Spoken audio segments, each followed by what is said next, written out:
Olá, meu amigo, olá, minha amiga, tudo bem?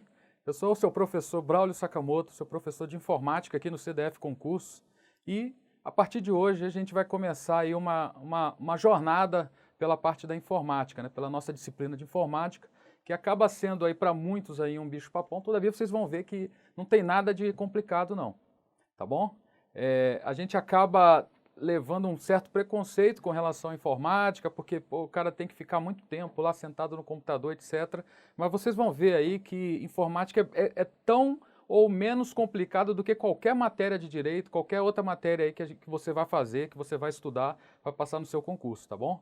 Então a gente vai começar hoje aí com um assunto que é muito importante, que é internet e intranet. São dois assuntos que caem bastante. Todas as provas de concurso, praticamente, você tem esses dois temas caindo e sendo bastante cobrados. Então, presta atenção, vamos junto e vocês vão ver que vai dar certo aí a sua aprovação. Ela com certeza ela chegará aí, se você prestar atenção, se você se dedicar e focar naquilo que realmente importa, que é a sua aprovação do concurso público. Tá bom? Mas antes da gente começar, deixa eu só contar um pouquinho aqui da minha trajetória, da minha história.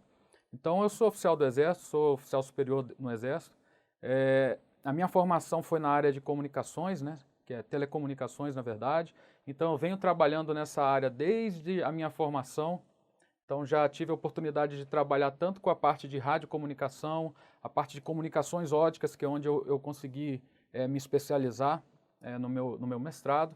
E, ultimamente, eu tenho trabalhado com a parte de infraestrutura de tecnologia da informação, que também é uma outra área que é extremamente ampla, porém é muito gratificante trabalhar porque você está sempre tendo novidades, você está sempre se desafiando, né? Os desafios de você fazer uma comunicação sair de um local até o outro, eles são enormes, então vocês vão ver que se eu conseguir aprender, com certeza você vai conseguir, tá bom? E vai ter aquele cabedal mínimo aí de conhecimentos aí para fazer a sua prova. Isso daí você pode ficar tranquilo que ao final aí da nossa disciplina, com certeza você vai ter êxito, não só na disciplina, como também na sua prova, tá joia?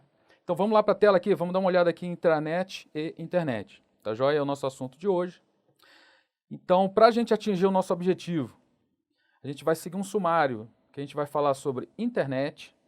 Dentro da internet a gente vai falar do histórico da internet, como é que a internet ela surgiu e como ela chegou no que ela é hoje. Os protocolos e serviços principais. A gente terá ainda uma aula especial, uma aula dedicada à parte de protocolos. Internet das coisas, que é outro assunto também que tem caído bastante, e todas as provas de concurso aí, elas têm cobrado uma ou outra questão sobre isso. Endereçamento, que também é um assunto que é muito importante também para entender o que é a internet. Depois a gente vai falar sobre a web, que é o World Wide Web. A gente vai falar que existe uma diferença, que quase ninguém toca nesse assunto, mas existe uma diferença entre web e internet. E depois a gente vai falar sobre a intranet, né?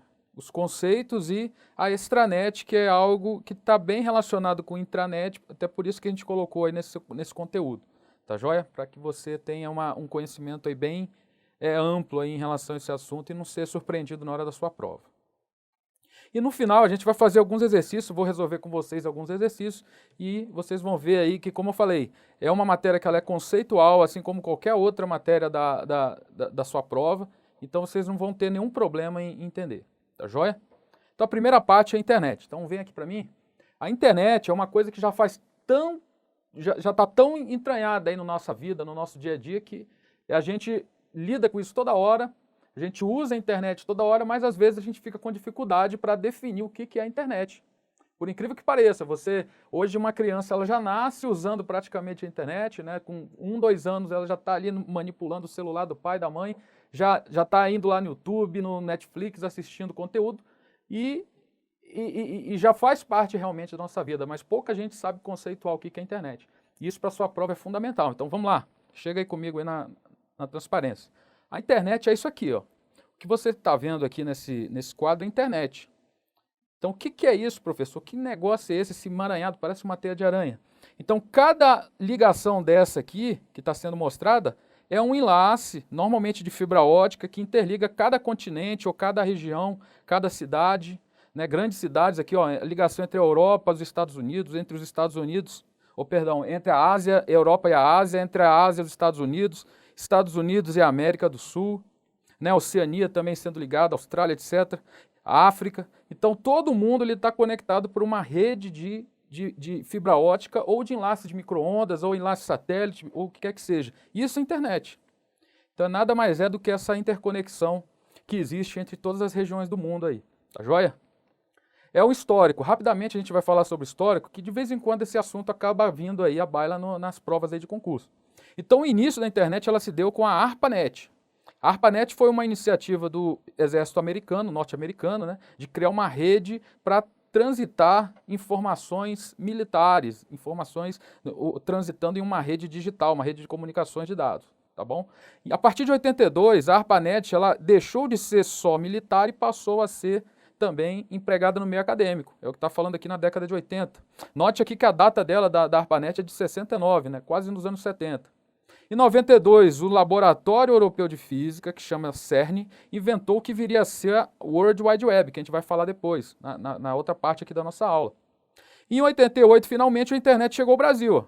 Então, para quem é daquela época, assim como eu, aí lembra, deve ter visto no jornal, o Jornal Nacional falando, o William Bonner lá, o Sérgio Chapelain falando sobre a chegada da internet no Brasil. Então, foi uma coisa que nos marcou naquela época. Isso ocorreu na década de 80 e, finalmente, o Brasil aí, principalmente na área acadêmica, ele começou a interligação na internet e hoje a gente já não sabe mais o que é viver sem internet. Já somos 4 bilhões de internautas. Tá bom? Então chega aqui comigo aqui, ó. Vamos fazer uma questão de prova para vocês verem como é que cai esse tipo de assunto aqui, esse negócio. Vocês vão ver que é fácil, não é difícil. Basta ter uma pequena atenção aí para lembrar de datas que eventualmente são cobradas aí. Então vamos lá na tela aqui, ó. Questão recente, ó, 2019. A internet se configura no mundo hoje como uma das principais ferramentas de comunicação do planeta. Aponte a alternativa que apresenta conteúdo correto sobre a história dessa importante fonte de informação. Então vamos lá. Ó. No final da década de 70, uma agência americana de projetos de pesquisa criou a base da estrutura de comunicação de dados. Opa, década de 70? Não foi na década de 60? Não foi em 69? Que começou a iniciativa ARPANET, e também não foi uma agência americana de projetos, foi o Exército Americano. Então essa questão está errada, essa alternativa aqui. Letra B. O tráfego eficiente de dados na grande rede somente começou a dar resultados positivos a partir da utilização do conjunto de protocolos de referência TCP/IP, desenvolvido na década de 70. Também não foi bem isso não. Na verdade, o protocolo TCP/IP começou desde a criação da internet. Foi uma das primeiras coisas aí que deu origem à internet. A Fundação Nacional de Ciência, item errado. A Fundação Nacional de Ciência, instituição americana de pesquisa em tecnologia, desenvolveu uma rede comercial chamada FCNet. Foi isso mesmo que a gente acabou de ver? Não foi a ARPANET que a gente viu aqui que deu origem à internet? Então essa aqui está errada. Sua origem está fundamentada na implantação de uma rede experimental de computadores de longa distância chamada ARPANET, beleza, formada por um conjunto de laboratórios americanos de pesquisa. Laboratórios, na verdade, militares. Então, essa aqui está ok, hein? Somente foi possível consolidar a criação da internet após a adequada junção de redes paralelas, como a intranet e internet. Negativo. Elas surgiram depois, e elas que se interligaram ao que viria a ser a internet. Então, a nossa alternativa é a letra D. É isso mesmo? É isso mesmo. Alternativa D. Então, vamos lá, volta lá, vamos voltar. Agora a gente vai falar sobre o conceito de internet, né? Falar sobre alguma parte conceitual e vamos explicar cada item do conceito ali. Tá? Então, vocês vão ver que tem uma série de palavras-chave aí que vocês têm que ficar ligados aí com relação ao conceito e a partir daí vocês vão identificar aí exatamente do que eu estou falando nos próximos slides. Então vamos lá, vamos voltar aqui para a tela. Então, conceito. A internet é uma grande rede lógica de abrangência global, então ela cobre aí o mundo inteiro, de natureza pública, que interconecta outras redes públicas ou privadas, utilizando protocolos padronizados, isso é importante, com a finalidade de permitir o tráfego global de informações e prover recursos e serviços. Então, isso aqui é a definição, vamos dizer assim, que abrange praticamente tudo que a internet faz. Prover recursos e serviços, rede de natureza pública, abrangência global, utiliza protocolos padronizados. Então, isso você tem que levar com você para a sua prova. Joia? Vamos seguir. A internet é uma rede lógica, na medida em que interliga uma infinidade de redes menores, hein? A gente vai ver logo em breve, quando a gente for falar de intranet, que a internet ela pode interconectar redes menores, como, por exemplo, as intranets, ou uma rede pública de internet, lá, a rede do shopping, a rede da televisão, do seu hospital, a rede da escola, da faculdade, etc. Então, a internet ela interconecta todo mundo. Tá? E ela conecta redes públicas e privadas, como eu falei. Por exemplo, uma rede disponível na faculdade, lá na sua universidade. Ela é uma rede pública, é uma rede privada, né? Embora ela esteja disponibilizada ao público, ela é uma rede privada. Aquela rede lá que a prefeitura disponibiliza lá na praça.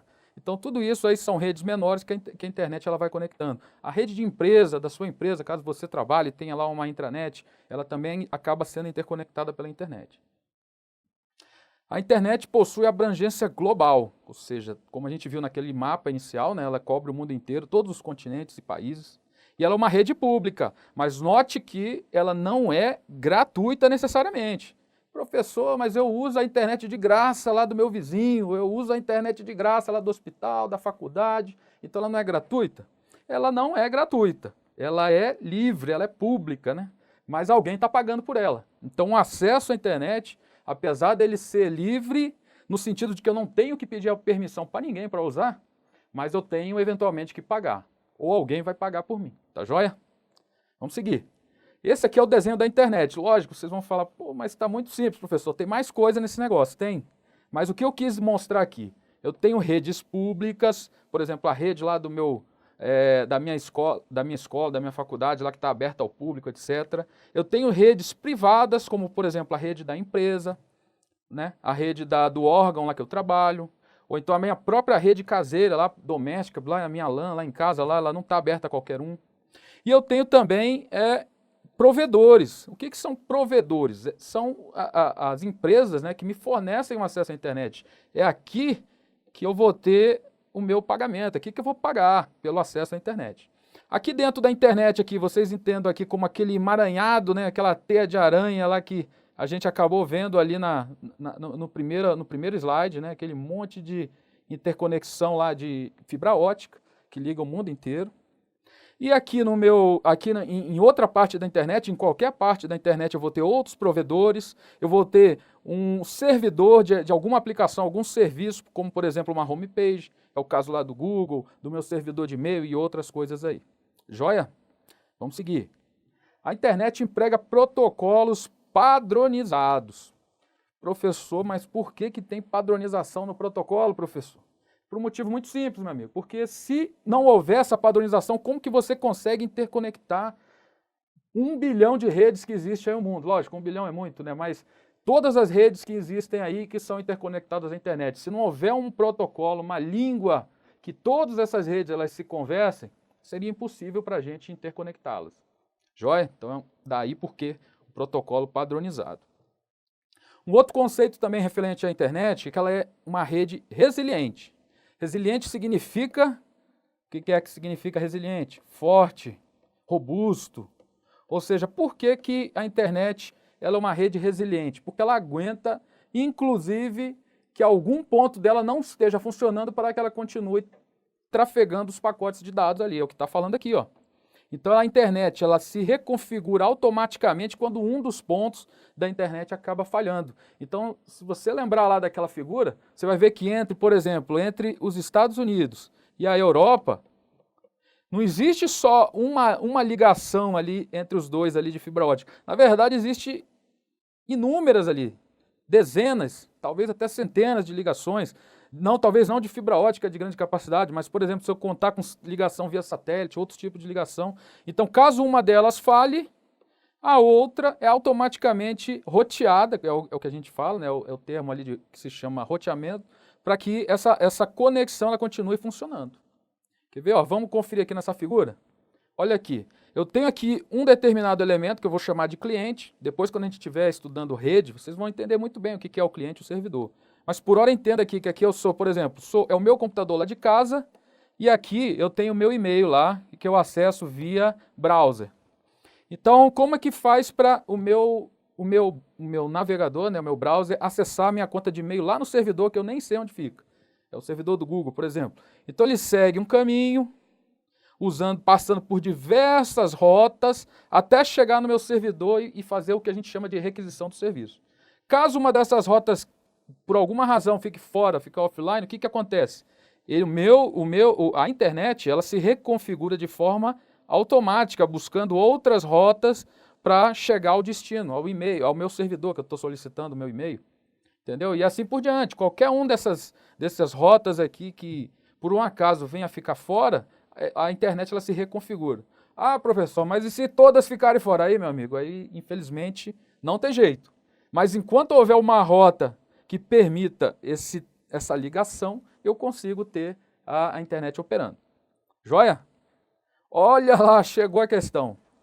2018, Polícia Federal, né, bem recente, acerca das características da internet, intranet e rede de computadores, julgue o próximo item. A internet e a intranet, devido às suas características específicas, operam com protocolos diferentes, adequados a cada situação. Mas é isso mesmo, professor? É diferente mesmo? O que a gente acabou de ver? Que os protocolos, eles são padronizados. Por quê? Para que todas as redes que estejam ligadas à internet, elas consigam se comunicar. Do contrário, infelizmente, não vai dar certo, vai dar ruim ali, não vai ter comunicação. Então, esse termo aqui, protocolos diferentes, deixa a questão errada. Vamos ver o gabarito? Gabarito errado, graças a Deus, então é isso mesmo. Se não tiver padronização, a comunicação ela dá ruim. Vamos lá. Protocolos da internet, mais um assunto aí que também ele é um assunto extremamente amplo, né? Então, ele demora, eu vou dizer, bastante tempo para aprender. Leva muito tempo para você entender os protocolos de forma profunda. Então, estudando ali desde a parte de sinalização, a parte das linguagens, a parte das camadas e tudo aquilo que envolve protocolos. Entretanto, aqui nessa nossa aula, como ela trata apenas de noções, então vou falar rapidamente dos protocolos de internet para que você tenha uma base mínima, para que caso caia aí na sua prova, você pelo menos fala, opa, tal coisa aí o professor falou que o HTTP é da web, por exemplo, ou então POP3 é e-mail. Então, guardem essas associações ali em alto nível, que vocês vão, com certeza, aí, se dar muito bem na prova, pelo menos na parte de noções de informática. O pessoal de TI aí vai ser mais complicado um pouquinho, mas vamos embora, não vamos perder tempo não. Os protocolos da internet são conjunto de regras que permitem a comunicação entre integrantes de um enlace de comunicação. Ou seja, são um conjunto de regras, é como se fosse um idioma entre os dois membros aí, as duas partes de um enlace de comunicações, tá bom? Protocolo TCP/IP, vamos falar do primeiro aqui, ó. É o acrônimo de Transmission Control Protocol, ou seja, protocolo de controle da transmissão, e o IP significa Internet Protocol, protocolo da internet. Esse aqui é a base de toda a internet. Qualquer coisa que esteja conectada à internet, que esteja de alguma forma transmitindo pacotes de dados, uma hora ou outra, ele irá usar esse protocolo, TCP/IP. Então, falou na sua prova lá, protocolo básico da internet, protocolo que é o sustentáculo da internet, TCP/IP. O próximo, protocolo HTTP, esse também é outro, hein? Esse é muito importante, por quê? Porque ele é o que dá sustento ao que a gente vai chamar de web, que não é a internet. A gente vai ver daqui a pouco, na próxima parte aí dessa nossa aula, que não é a mesma coisa. O que significa HTTP, professor? Hypertext Transfer Protocol, ou seja, protocolo de transferência de hipertexto, né, que ele é o protocolo básico das páginas da internet. Então, quando você entra lá na sua página lá, você está fazendo uma busca lá. Ah, eu vou fazer uma busca do Google. Beleza? Aí você, quando faz essa busca, ele vai te dar alguns resultados, né? Resultado A, B, C, D, E. Quando você vai lá e clica em um deles, o que acontece? Abre uma nova página. Então, essa nova página, ela é aberta graças ao protocolo HTTP, que cria esses caminhos, né?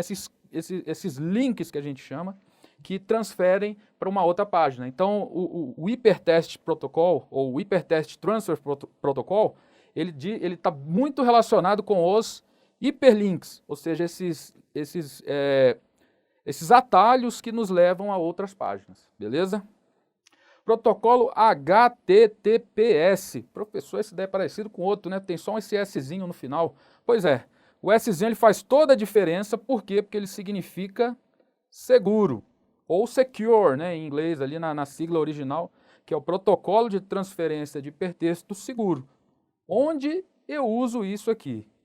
Aqui, ó, tá vendo? Entrei no meu banco, lá no meu Internet Banking, já aparece aqui no cantinho da barra do navegador, já aparece o HTTPS. Significa o quê, professor? Significa que eu estou tendo uma comunicação, ou seja, eu estou fazendo eu estou acessando a página do meu Internet Banking usando uma conexão criptografada. Ou seja, eu não dou acesso àquele conteúdo dessa conexão a terceiros ali que estejam ali navegando na internet. É uma conexão segura, uma conexão sigilosa. Graças a esses dois outros protocolozinhos aqui, o SSL, que é o Secure Socket Layer, né, e o TSL, que é o Transmission Secure... aliás, eu vou ver depois aqui, eu vou falar para vocês aqui. TSL, esqueci, me fugiu agora o nome aqui, mas eu vou lembrar. Até o final da aula eu vou lembrar. Protocolo DHCP. DHCP é o acrônimo para Dynamic Host Configuration Protocol, ou seja, o protocolo de configuração dinâmica da minha máquina, do meu host. Por quê? Para que serve isso daí? Ele me dá os endereços IP automático. A gente vai ver daqui a pouco, na parte de endereçamento, que cada máquina, ela possui, cada host, né, cada máquina possui um endereço IP. Um endereço IP. E como é que eu consigo obter um endereço IP na internet? Porque existem servidores que chamam servidores DNS, né, que eles só fazem isso, só fazem me dar nomes, ou melhor, só fazem associar um nome àquele meu endereço de IP. E dessa forma, alguns servidores DNS, que são dinâmicos, eles fazem essa alocação de forma automática, elas dão IP para mim de forma automática. É o que acontece, por exemplo, normalmente na nossa casa. A gente está lá usando lá o nosso Wi-Fi, né? Então está lá minha internet Wi-Fi. E aí chega lá um amigo meu com um celular e fala, pô, meu amigo, qual que é a senha do Wi-Fi, ô Braulio? Aí eu falo, a senha do Wi-Fi é aquela senha forte, né? Aquela senha que ninguém sabe. Aí ele vai lá, digita lá a senha lá no celular e acessa o meu Wi-Fi, né, o meu roteador lá na minha casa. E como que ele vai ganhar um endereço IP quando ele acessa lá? Porque dentro aqui do meu servidor, opa, vamos voltar, do meu servidor não, do meu roteador, né, tá rodando esse serviço que chama DHCP, esse protocolo, que vai dar um endereço IP para o meu amigo lá, para o celularzinho dele lá, vai ganhar um endereço IP e aí ele vai conseguir acessar o meu Wi-Fi. Isso daí a gente vai entrar depois aí com calma, quando a gente for estudar os protocolos de rede, aí vocês vão entender bacana esse assunto aí, joia?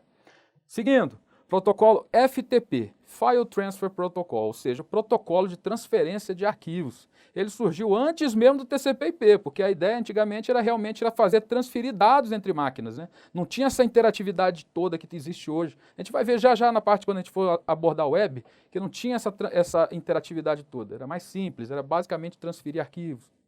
Tá? Hoje, normalmente quem usa muito esse protocolo é o pessoal que é administrador de servidor, para ficar subindo lá a página, subindo conteúdo para a página dentro do servidor, beleza? Olha aqui um exemplo aqui, ó. No caso, esse aqui é lá da Unicamp, tá? Então lá eles têm um servidor FTP que eu consigo fazer transferência de arquivos ali, tanto subir arquivos quanto baixar arquivos de forma mais simplificada. Ah, professor, mas eu faço isso via HTTP? Faço. Mas o FTP ele tem algumas características aí, que ele é mais rápido, ele é mais indicado aí para transferências grandes ali, beleza? Protocolo SSH, é o Secure Shell, também é um outro protocolo usado principalmente por administradores de servidor, tá? Que é para ele fazer a conexão lá com o servidor, fazer configuração, eventualmente subir ou baixar alguma coisa lá para o servidor. Então ele é um protocolo específico aí entre servidor e cliente. Tá? Então isso daí normalmente quem usa é o pessoal que é administrador de sistemas lá que está hospedado em algum servidor. Protocolos SMTP, POP3 e IMAP. Falou nesses três, você não pode esquecer de jeito nenhum. É e-mail, é correio eletrônico. Isso daí, quando a gente tiver a nossa aula de correio eletrônico, vocês vão ficar bem por dentro onde que usa cada um deles, né, tanto o SMTP, o POP3 e o IMAP, mas lembrem por hora que falou nesses três aí, a gente está falando de SMTP, POP3 e IMAP, é correio eletrônico ou e-mail. Beleza? Olha aqui, o SMTP ele é um protocolo de transmissão, ó, por causa desse Tzinho aqui. O POP3 e o IMAP é um protocolo de recepção de e-mails. Ó, tá vendo? O e-mail vem lá do servidor, vai para a máquina ali do cliente. Isso daí vai ficar bem claro quando a gente estudar e-mail. Mas por hora não esqueçam dessa associação. Vamos para a questão? Então olha lá, 2016, com relação à informática, julgue o item que se segue. Na internet, os endereços IP, Internet Protocol, constituem recursos que podem ser utilizados para identificação de microcomputadores que acessam a rede. Certo ou errado? Eles, na verdade, eles são recursos não só que podem, né, mas principalmente eles são utilizados aí para identificar um computador numa rede. Então, essa questão está correto. Né? Vamos ver o gabarito. Graças a Deus. Está aqui, ó. Certo.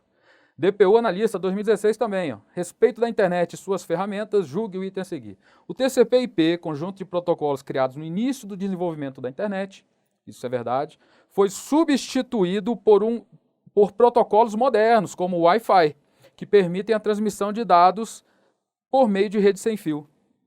E aí, certo ou errado? Protocolo TCP/IP até aqui está certo, foi criado no início do desenvolvimento, está certo, da internet. Agora, nota que botou aqui um Wi-Fi. O Wi-Fi é protocolo, a gente falou sobre o Wi-Fi até agora? Não, né? O Wi-Fi, na verdade, ele não é um protocolo, ele é um padrão. Ele até existe um protocolo que é associado ao Wi-Fi, são os protocolos lá da série 802.11, que a gente vai ver também depois, mas ele não é ele que substitui o TCP/IP, muito pelo contrário. O TCP/IP ele roda em cima do Wi-Fi por meio de outro protocolo, lá da família 802.11, tá joia? Então não tem nada a ver, isso daqui está errado, o gabarito já até apareceu aqui, graças a Deus. Vamos lá. Serviços da internet. Então vamos também mais outra coisa que é importante, a internet ela provê serviços, principalmente. Né? Então vamos ver quais são os principais aqui. Bancos de dados, aqui o nosso primeiro aqui. São servidores especiais responsáveis em armazenar e processar dados. Então você que usa aí qualquer serviço aí que tenha, por alguma razão você tem que preencher um formulário. Por exemplo, você está lá usando, você está fazendo uma compra na internet. Ah, estou comprando ali, etc. Aí você preenche um formulário. Para onde que vai essas informações, né, que você fornece? Vão lá para um banco de dados que está armazenado dentro de um servidor. Então, para isso serve esse tipo de serviço aqui. Tá joia? Blogs, olha aqui, ó. Blogs ou blogs, GU, que é uma forma, vamos dizer assim, brasileira de escrever, são sites pessoais ou corporativos. Então, existem tantos blogs pessoais, né, de pessoas físicas, como de pessoas jurídicas, ou de órgãos, de órgãos públicos, por exemplo, em que eu coloco comentários, notícias, diário online. Então já foi muito mais comum, hoje talvez já não seja mais tão comum a pessoa ter um blog pessoal, né? Hoje, com as redes sociais, é muito mais fácil você usar as redes sociais para divulgar suas informações. Chat. Esse aqui também é um outro serviço que também acabou sumindo por conta das redes sociais. Né? Então, antigamente existia uma tal do bate-papo do UOL. Quem é da década aí de 80, não, 80 não, né? Década de 90, 90 e anos 2000, final de 90 e início de 2000, bate-papo da UOL era a febre ali naquela época. Então o camarada entrava lá meia-noite, depois que a internet ela era mais barata, e começava lá, entrava numa sala, começava a bater papo, conhecer pessoas, etc. Então hoje isso daí com as redes sociais acabou que deu uma, vamos dizer assim, uma desaquecida, né? Deu uma esfriadinha aí nos bate-papos, porém já foram bem comuns antigamente. Outro serviço aqui bacana, correio eletrônico, esse não. Esse desde a época que foi criado, então ele foi criado numa época bem quase lá no início da internet mesmo. O serviço de correio eletrônico até hoje é uma das formas mais comuns das pessoas se comunicarem. Não só do ponto de vista pessoal, né? Você mandar mensagem para um amigo, mandar mensagem para a esposa, para a namorada ou para quem quer que seja, como também de forma dentro da empresa, dentro do seu órgão. Tá, okay? Então é uma forma tanto corporativa quanto pessoal de se comunicar, principalmente porque ele permite inserir anexos. Então eu consigo transmitir uma grande gama de informações, né? Quando eu consigo colocar um anexo ali dentro do meu e-mail, além do meu texto, né, obviamente. Fóruns em grupos de discussão, esse aqui também é um outro assunto que a gente ainda vai tratar quando a gente falar de redes sociais, mas por hora também tenho em mente que isso aqui é um serviço que também acaba sendo ofertado aí no âmbito da internet. Mensagens instantâneas. Esse aqui, com certeza, é um dos mais usados hoje. Eu não conheço nenhuma pessoa, nenhum ser humano, nenhum ser humaninho aí que não tenha um WhatsApp, pelo menos um WhatsApp. Então, é o tipo de serviço que hoje já faz parte da vida das pessoas, né? As mensagens instantâneas. Páginas de hipertexto. Isso aqui a gente vai ver já quando a gente for estudar web, mas páginas de hipertexto são as páginas web que a gente acessa, né? Quando a gente acessa pega lá o computador, o celular, entra no navegador e acessa uma página da internet que a gente chama. Na verdade é uma página da web, né? Ou seja, as que fazem uso da linguagem HTML, Hypertext Markup Language, e ela é formada basicamente por isso, né? Por conteúdo multimídia diverso e com essas hiperligações, né? Com os links entre as páginas. É basicamente isso. Apesar do nome parecer bonito, né? Hipertexto, porém é muito simples. Redes sociais é um outro serviço que hoje em dia também é um dos mais usados no mundo, não só no Brasil. O Brasil é campeão mundial aí de redes sociais, porém o mundo inteiro já se rendeu às redes sociais, não só as pessoas, como as entidades, empresas, etc. Também teremos a nossa aula sobre isso. Storage. Storage significa armazenar, ou armazenamento, né? Opa! Armazenamento. E o que eu faço com isso aqui? Eu coloco arquivos, né? Basicamente arquivos ou dados de meu interesse. Eu coloco eles ali num serviço que fica hospedado, normalmente um servidor da internet, dentro da internet, e eu consigo, por exemplo, fazer uma série de coisas ali, como por exemplo o backup, né, de informações. Eu consigo fazer uma cópia de segurança dos meus dados, por exemplo. Eu perdi o celular, mas minhas fotos, eu estava usando algum serviço que subia essas fotos lá para algum serviço de storage, normalmente um serviço do próprio, às vezes do próprio fabricante do celular. E aí eu perdi o celular, eu consigo recuperar graças a essa capacidade que tem aí, que é o armazenamento. A gente também, quando a gente tiver a nossa aula de Cloud Computing, a gente vai ver que existe um serviço especialmente sobre isso aí, sobre storage, que é a Cloud Storage, né? Ou seja, o armazenamento em nuvem. Joia? Streaming de vídeo. Tá aqui outra coisa também que hoje é impossível alguém que não use, né? Que não tenha no mínimo ali, não acesse no seu celular um YouTube, que não tenha uma Smart TV e acesse a sua Netflix, o seu Amazon Prime, ou que no celular ouça ali um Spotify. Então é um serviço também que hoje ele é bastante presente na internet. E por último aqui o Torrent. Torrent é um sistema que ele é vamos dizer assim, ele funciona como um storage, porém ele é distribuído. Distribuído em que sentido? De que eu não tenho um servidor fixo. Então eu não tenho ali a figura do servidor que está armazenado o dado. Na verdade ele se espalha em toda a rede e a partir daí, quando um dos usuários dessa rede de torrent faz uma requisição, todos os membros da rede que possuem aquele arquivo que está sendo requisitado, eles fornecem pacotes para montar o arquivo no requisitante. É um serviço aí que normalmente tem sido utilizado aí principalmente para pirataria, né? Então ele não é muito, vamos dizer assim, bem visto, principalmente por quem gera conteúdo ou por quem tem direitos autorais envolvidos. Então, mas é um serviço que a internet ela fornece e ele pode ser usado de forma lícita também. Mas infelizmente ele tem se tornado um meio de pirataria. Bom, e o último tópico que a gente vai falar aqui ainda nessa primeira aula é sobre a internet das coisas, aqui para a gente fechar a primeira parte da nossa aula. Então a internet das coisas é o modo como os objetos físicos estão conectados e se comunicando entre si e o usuário, por meio de sensores inteligentes e softwares que transmitem dados para uma rede, no caso a internet, né? Onde lá eles são convenientemente processados. Então, note aqui que eu tenho algumas palavras-chave aqui também, né? Sensores inteligentes, softwares, processamento, transmissão para a internet e assim por diante. Então, para que serve esse tal de internet das coisas ou IoT, que é o Internet of Things, né? Que é um nome agora que está muito comum aí. A gente liga a televisão, em algum momento alguém vai falar alguma coisa sobre isso. Então ele permite, o IoT, permite a conexão entre coisas e usuários e softwares. Quando eu falo coisas por exemplo, entre o meu celular e um dispositivo, por exemplo, um relógio desses relógios digitais aí modernos, né, smartwatches que a gente chama. Ou entre o meu celular e um outro equipamento, por exemplo, um alarme, uma câmera IP. Então tudo isso aqui são exemplos de IoT. Né? Então aqui eu coloco aqui os exemplos e eles basicamente, eles servem para ficar 24 horas por dia conectado. Então, essa é a ideia deles, e criando, gerando dados e mandando esses dados para a internet e, de alguma forma, interagindo com as pessoas e provendo algum tipo de serviço. Legal? Olha aqui no nosso diagrama aqui, o que eu coloquei aqui com relação à internet das coisas. Então, por exemplo, os smartphones e outros dispositivos que a gente chama de vestíveis, como, por exemplo, um relógio, um smartwatch. Né? Eletrodomésticos, já existem inclusive até geladeiras aí que se conectam à internet e avisam quando está faltando alguma coisa. Aí isso daí vai bater aonde? Vai bater lá no celular do dono da geladeira. Smart TV, eu acesso ali a minha Netflix, acesso uma série de serviços ali pela minha Smart TV. Carros, já existem carros com conexão à internet. Se eu não me engano, tem um carro até acho que é da Chevrolet, que estava anunciando outro dia que já vinha com conexão à internet, sensores sem fio. Então tem uma série de coisas aí que se conectam hoje à internet, nós chamamos isso de internet das coisas, e eles ficam mandando dados e recebendo informações ali processadas o tempo inteiro.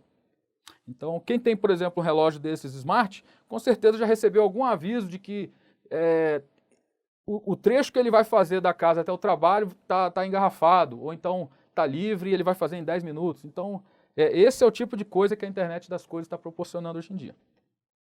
Só que ela tem alguns problemas, né? Olha aqui na tela aqui, vulnerabilidades, né? Então, como eles não são equipamentos que são feitos com uma certa segurança, assim como o computador, que eu tenho antivírus, tenho firewall, tenho uma série de meios de segurança ali que eu coloco dentro do computador, no caso dos IoT, por serem mais simples, eles tendem a ser mais frágeis do ponto de vista da segurança. Né? Isso também gera um problema de exposição, né? De privacidade. Então, o meu relógio, por exemplo, ele fica o tempo inteiro sabendo o que eu estou fazendo, por onde eu estou andando, e fica mandando isso daí para algum servidor, em algum lugar no mundo, e aí a minha privacidade ela acaba se diluindo. Então, são problemas aí que hoje são sérios e são discutidos aí no mundo inteiro.